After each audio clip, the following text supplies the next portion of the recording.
Amazing.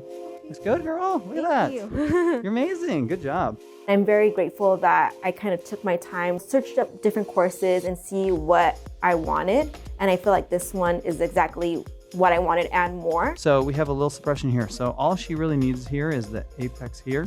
I like that it wasn't just kind of like a one size fit all. Dr. Kwok and Trevor kind of taught you how to like step back and like assess the patient as a whole and kind of see like where their like concavities are and their convexities. Line draws it in. It literally is probably right in here because this is the apex of the circle. I really liked Trevor's teaching style. I was a bit nervous coming in today just because I am newer and I don't have experience, but he made me feel so comfortable, cheering me on and really guiding me and just giving me the support I needed. Amazing. What do you think? Thank you. Amazing.